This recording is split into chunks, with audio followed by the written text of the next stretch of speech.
Hey there Sega fans, it's Dan the Mega Driver of the Sega Guys, here to talk about one of my favourite games of all time.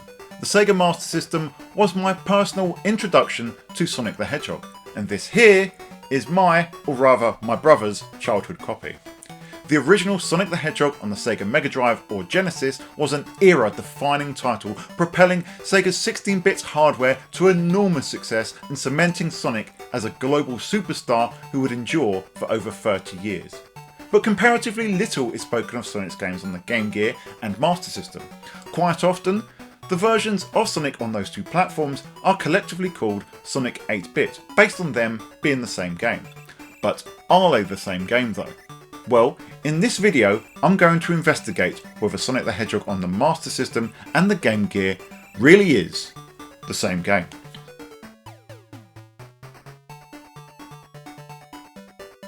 To examine these games, I couldn't use my physical version on the Master System as my console isn't modded for 60Hz gameplay, and the Game Gear, which does play at 60Hz by default, just isn't capturable in its natural format. So I had to emulate it to get a one-to-one comparison. How do they compare? Let's take a look.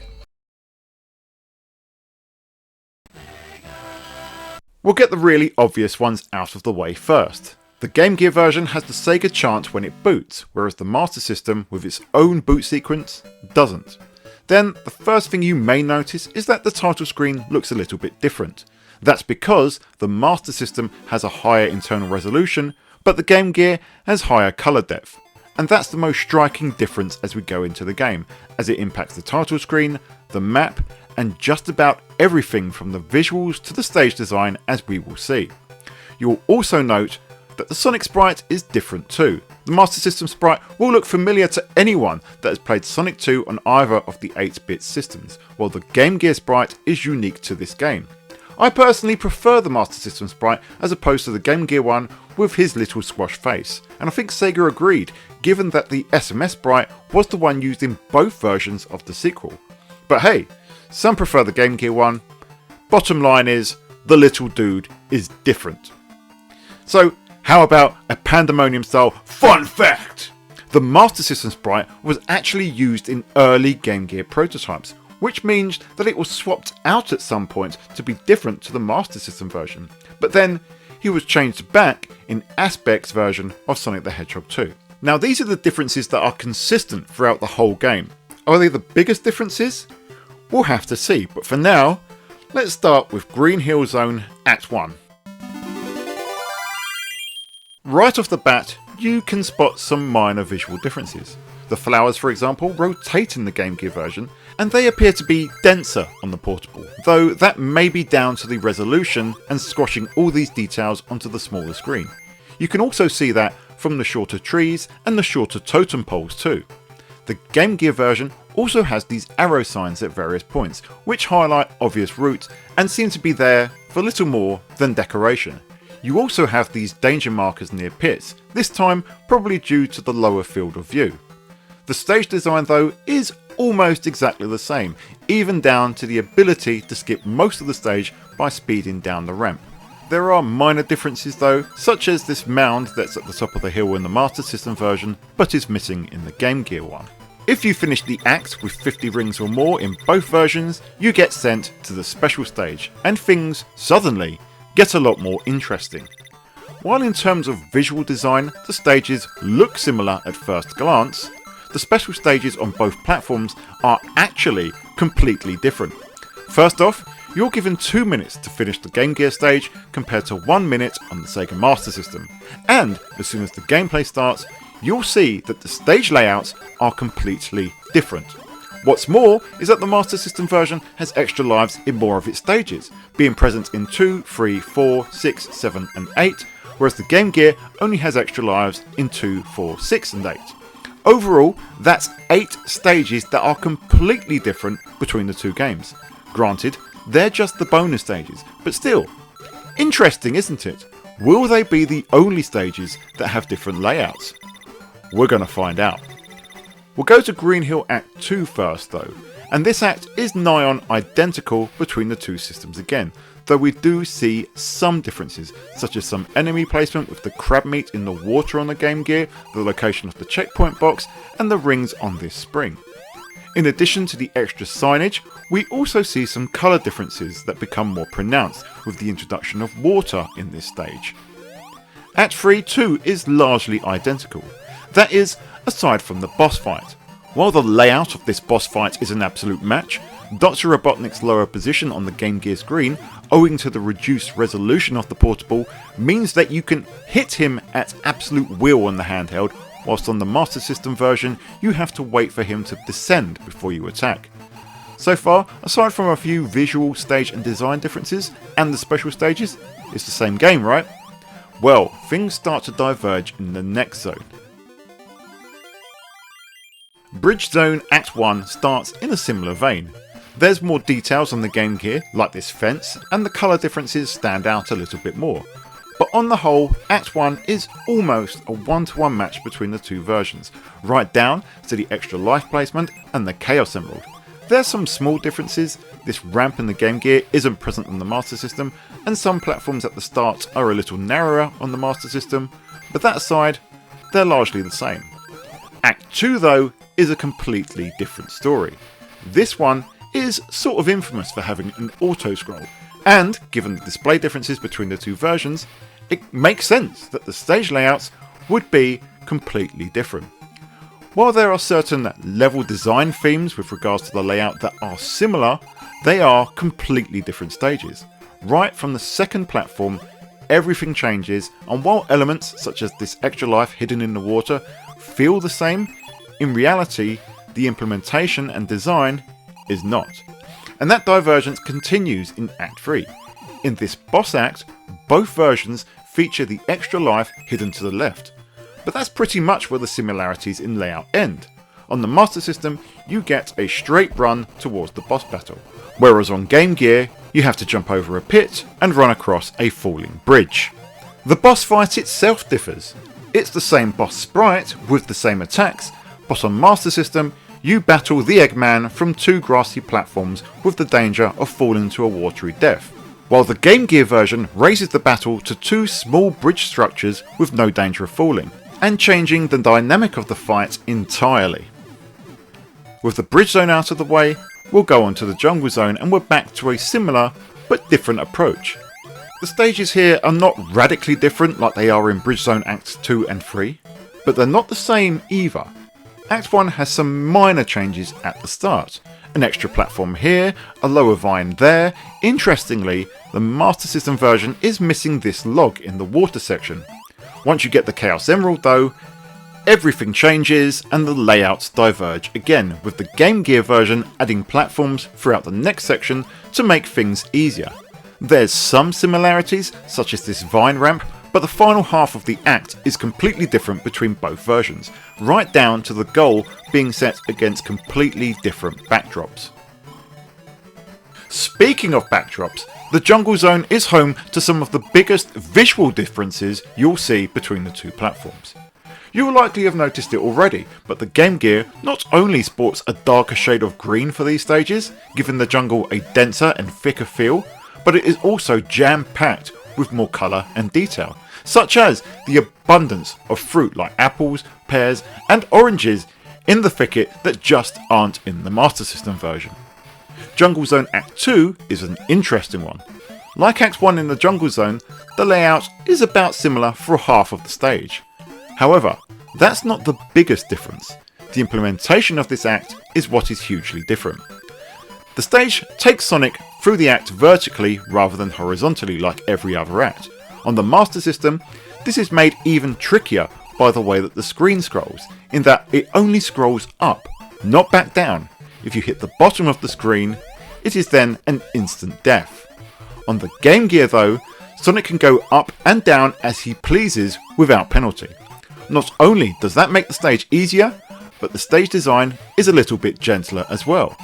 There isn't the gambit of 4 moving platforms at the top of the stage, and the extra life and ring box are swapped out so you don't have the danger of being bounced to your death when collecting the 1-up. Act 3 brings us back to being somewhat the same. The layout is, I'd say, about 90% identical, save for the longer ledge near the extra life on the Game Gear and the smaller vines due to the screen resolution. The boss fight is also mostly the same, though like Green Hill, Robotnik being lower down on the screen means that you can once again hit him at will on the portable, with patience being the key on the Master System version. Now, onto everybody's favourite zone, the Labyrinth Zone. I'm not going to break this one down by act, because what I say here applies to both acts and the boss stage. The level designs, while thematically and visually similar, are completely different. Both games feature completely different layouts. Right off the bat, from the rings in the Master System version of Act 1 that are missing from the start of the Game Gear version, the stages have very little in common in terms of enemy, ring and trap placement. Background details differ, with crystal and vine details being completely different in each game. Act 2 even starts with differences in enemy placement and the length of the slides. Where there are similarities, even they are different, such as this section with the spike pit having sloped edges in the Game Gear version. The biggest change here though is the Emerald location. On the Master System, it's buried in a spike trap, meaning that you have to use the nearby invincibility power up to get it, which means you have to be quick. On Game Gear, it's sort of just there. It's not hidden, just sitting there at the top of this platform near the exit. Speaking of invincibility though, it's at this stage that I realise that the implementation on both systems is a little bit different. But let's get on to Act 3, and here both of the stages actually get a little bit closer in terms of design philosophy, but again the layouts differ. There's a spring near the start of the Game Gear version that isn't there on the Master System. The spikes near the extra lives are laid out differently and seem more numerous on the Master System, and the home console version also has more verticality to the stage design. The boss fight here is at least the same on both platforms, though it's funny how the lower resolution on the Game Gear means that Robotnik's sprite is wider than the gaps that he descends upon. Once you beat him though, as if to underline how different the Labyrinth Zone has been, the goalpost is set against different background elements, towers on the Master System and crystals on the Game Gear. Funny thing is, in the next zone, we yo-yo back to everything being the same. Scrap Brain Act 1, for example, is very similar. Visually, there are some minor differences like the textures on the starting platform. Layout wise, they're about a 90% match. Ceilings are lower on the Game Gear, so watch out for those overhead fire traps, and the handheld version throws in a few caterpillars for good measure. The biggest difference tend to be in the design of the conveyor belts, with the Game Gear version sporting shorter and simplified designs. In this interior section with the electric traps and the switch, there's a number of differences, with the number of traps reduced to 2 on the Game Gear, and the switch is in a slightly different position. Act 2 though is again near enough identical, right down to the Emerald location and most of the conveyors. Some elements look slightly different due to the resolution, such as the narrower pits on the Game Gear, but all in all, in terms of design, it's a match between both platforms. Same again for Act 3, even down to the odd tone change in the Act Clear music after chasing Robotnik.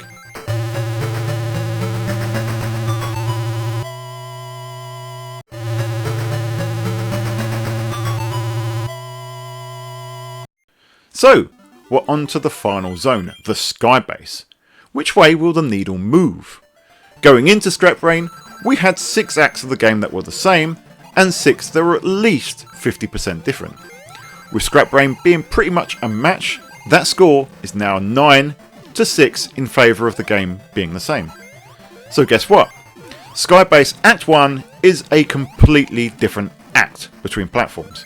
While the assets are largely the same, the visuals are not. A lot of this comes down to how the electricity works in both games. On the Master System, the lightning nodes light up the whole stage and everything becomes illuminated, changing the colour of the stage. Just look at the red in those girders. On the Game Gear, nothing changes. The only thing that lights up is the sky in the background, which flashes yellow. Visual makeup aside, again, these two acts couldn't be any more different in terms of layout. Almost nothing is shared here, save for a vaguely familiar final sequence with the floating platforms as Sonic nears the airship, but even then the Game Gear version is heavily simplified. By contrast, Act 2 aka the blimp, is almost a match from the underside of the floating platforms that lead to the Emerald to the top path, which feature the game's singular bomb enemy. I said almost though. The Game Gear version has additional guns, one on the underside of the ship near the Emerald, and the other being a diagonally firing cannon near the exit, which certainly caught me out during this playthrough. It's also worth pointing out that the colour differences are most noticeable here than anywhere else, with the airship itself sporting a radically different colour scheme between platforms. And so, we go to Act 3, the final boss. The final boss! So here we go. You run down the ramp in both versions of the game to find Dr. Robotnik in a tube, and both battles are completely different. That's right, after 5 bosses which behaved in similar ways, albeit with occasional arena differences, the final boss flips the script completely to deliver 2 entirely different battles. On the Master System, Sonic runs across a fairly standard looking floor, hits the Doctor's tube, then dodges the electric rail that moves across the arena and the energy balls Robotnik launches at you by jumping on his little button. On the Game Gear, the floor is replaced by these 3 fire-espousing thrusters. Robotnik still has his energy ball firing from the button he jumps on, but the ball is moved to the centre of the stage, though at least this time there's no electric rail. The setup and mechanics are totally different. The visuals and colours are different. The only thing that aligns between the 2 versions is Dr. Robotnik in his oversized test tube. Beat him and the game is done. From there, the endings pretty much line up beat for beat, aside from some resolution enforced differences. Even the end credits are pretty much the same, featuring the same stuff in both versions, though the Master System one credits Sonic's original design as a Sega copyright at the start of its staff roll. And well, that's that. So, what does it all mean? So, are the Master System and Game Gear versions of Sonic the Hedgehog the same game? Well, they share many of the same visual design elements, the same zone and act orders, and many of the stages are actually identical. Comparing act by act, we end up with 10 acts that are near enough the same, with minor differences, against 8 acts where they have huge differences if they're not completely different overall. I guess that means the game is mostly the same, right? Well, then you have the 8 special stages which are all different, and even if you cut that in half, since it's 2 sets of 4 stages that repeat with minor changes, it swings the number of stages with differences back into the ascendancy, with 12 levels that are different to 10 that are the same. This makes Sonic on the Master System a mostly different experience to that of the Game Gear. Sure, they play the same, but the level designs for the most part are different, often wildly so. I honestly can't think of another game quite like it. The 2 games are more different than Afterburner 1 and 2, or Galaxy Force 1 and 2. The closest thing would be something like Turtles in Time on the Super Nintendo and Hyperstone Heist on the Mega Drive. Both games use mostly the same stages between them, but are ostensibly different games. Or maybe the ports of Toshinden 1 and 2, which were heavily changed between the original PlayStation games and the Saturn versions of Remix and Ura respectively. Like those games, Sonic the Hedgehog 8-bit is mostly a different game on each platform. Is it the same game then? Well, mostly it's not, and if it's mostly not, it's just not the same game. So what was the point of all this then? First and foremost, Sonic fans should make sure that they get to play both versions of the game. They are both worth playing because they are, as I said, different experiences. And on that basis, I think it's about time we recognise the 2 games as different titles, because effectively they are. The cutting room floor description actually made me laugh with how contradictory it is, saying that the 8-bit versions of Sonic 1 are mostly identical, then later saying most of the stages have altered layouts from simply moving a few rings around to completely removing or replacing entire chunks of levels. If the levels are different, then the games are different, as from a gameplay perspective, you'll need to memorise different layouts, particularly if you're speedrunning the game. And ultimately, this comes back to Sega, who really should honour these games properly, making both the Master System and Game Gear versions playable for modern gamers. Sega seem to have this view that releasing the Game Gear version on things like Sonic Adventure DX and most recently Sonic Origins Collection is enough. when it really isn't, and what we should be getting is both versions, including the different and in my opinion superior Sega Master System version as well. But that is just my opinion, and I'd love to hear what you guys think, so drop your views in the comments below. If you've made it to the end of this video, thank you so much for watching, and hit that like and subscribe button as that really helps the channel. And if you want to be extra mega, think about becoming a member with a bunch of awesome perks, such as a full-length side-by-side playthrough of these games from as little as 99p a month. But that's all for now, and until next time, we will see you on the Sega side.